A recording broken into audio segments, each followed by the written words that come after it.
crash in the sea, I sort of wished him luck. In fact, I should have shot him down, because he was rescued by his own side, and he came back and shot more of our chaps down. So really, I should have done so. But I couldn't bring myself to do it. It wasn't in me to do it. However, as the battle continued, rumours started circulating about much darker goings-on. There was a big battle one day, and we were all watching, of course, and a parachute came out, and we recognised it was from one of our own aeroplanes.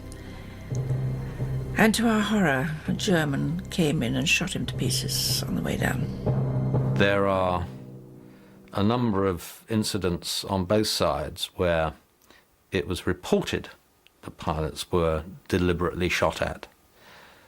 Very few of those can actually be confirmed. One of the few cases which can be confirmed is of German pilots who were deliberately attacked when on parachutes by one RAF squadron, the Poles.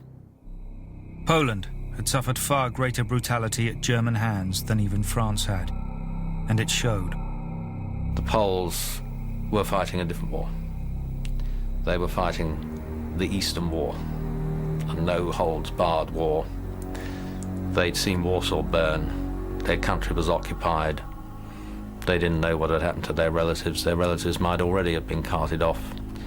And whilst the British were out to shoot down aeroplanes, the Poles were out to kill Germans. And whether they were in the aeroplanes or out of them was neither here nor there to them. Well, we were very united. We just hated the enemy, and then all we wanted is to get at him and shoot him.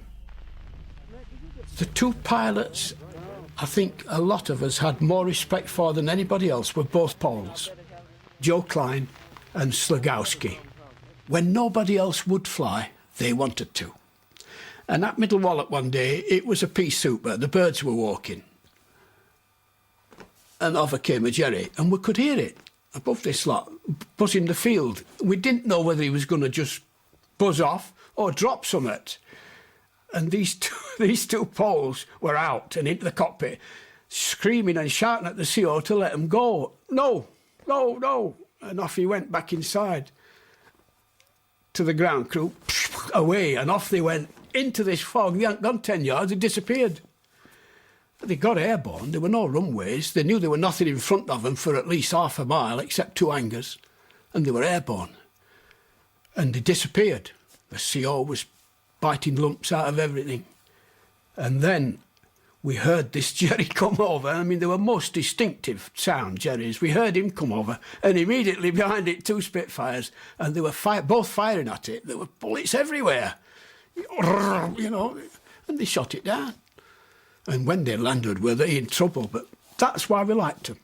They were there to do a job, and nothing was going to stop them. The Poles were brilliant. They have their glory to fight for, and then we have our survival to fight for. In his third hour of Spitfire training, Dave is being taught how to link up a series of turns, as well as how to glide the plane in the event of an engine failure. Find that okay? Yeah, you realise how it picks up height as soon as it goes back to straight and level, even when you just translate into straight and level. Yeah.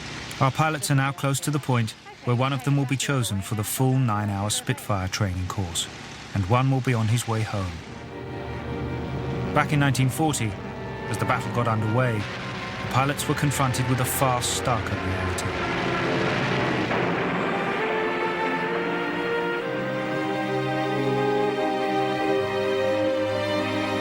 As the July air fighting over the Channel intensified, it became clear just what the odds facing the pilots were.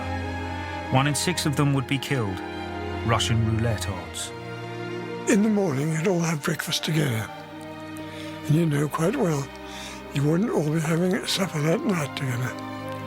That was very, very sad. I have a photograph of Sammy Hogg, and that's Pat Learmont. My best friends, really, I suppose. Sad to say, they were both killed in the first few months of the war. And because they are silhouettes, it seems to be an omen of the future in some way. And it was heartrending. The second day that we were in operation, the whole of B Flight was shot down. They weren't all killed, fortunately, there were only 2 of them killed, but you were constantly aware of what might happen. It's a strange thing to look back on it and think, well, why didn't we grieve more for the chaps that were missing? And you never knew whether they'd been killed or whether they'd jumped out or whether they'd crash landed. And by the time the news came through that they had been killed, so much had happened in between that it had no effect on you whatsoever. None. We had one new wife, the famous case where she came and camped outside the airfield for a month after her husband was shot down, and she never believed he wouldn't come back, but he didn't. His body was washed up and he was buried with military honours and so on.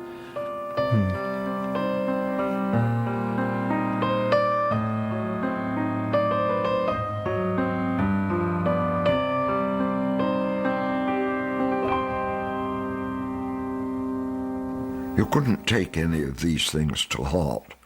I mean, the sort of ideas, the stories you heard of First World War Royal Flying Corps days when they set an empty place at the table, sort of thing, for the chap who was missing.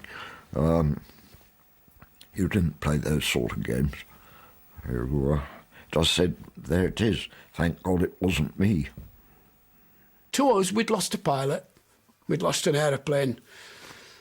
Get on with the job. For the pilots who were left to get on with the job, those initial 9 hours of training would grow very, very quickly.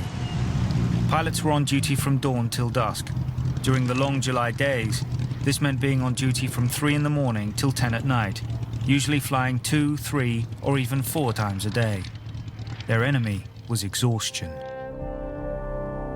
My overriding memory of the Battle of Britain, they'll stay with me longer than anything else, was of abject tiredness. You sat down and you were asleep. I slept through a bombing raid on the airfield and the anti-aircraft fire against the German bombers, and didn't realise anything until I was wakened up in the morning and looked out of the window and saw this line of bomb craters across the garden outside the mess. The one thing that would cut through this exhaustion was the adrenaline brought on by their other constant companion, fear. Good gracious me, of course we're frightened, if that's the right word to use. But you know, when you jump in that airplane and start that Merlin engine and there's a big roar and a bang and off you go, you haven't the time to be frightened. You can't go up there and fight for your life if you're terrified. You can't do anything if you're terrified. You can't even go gardening. If you're terrified, you can't be terrified. No, apprehensive, yes. The worst time was waiting, sitting on the ground waiting. As soon as the alarm went, that was it, rush to your aircraft. One of my pilots used to pause on the way, be violently sick on the grass, and then climb into his aircraft and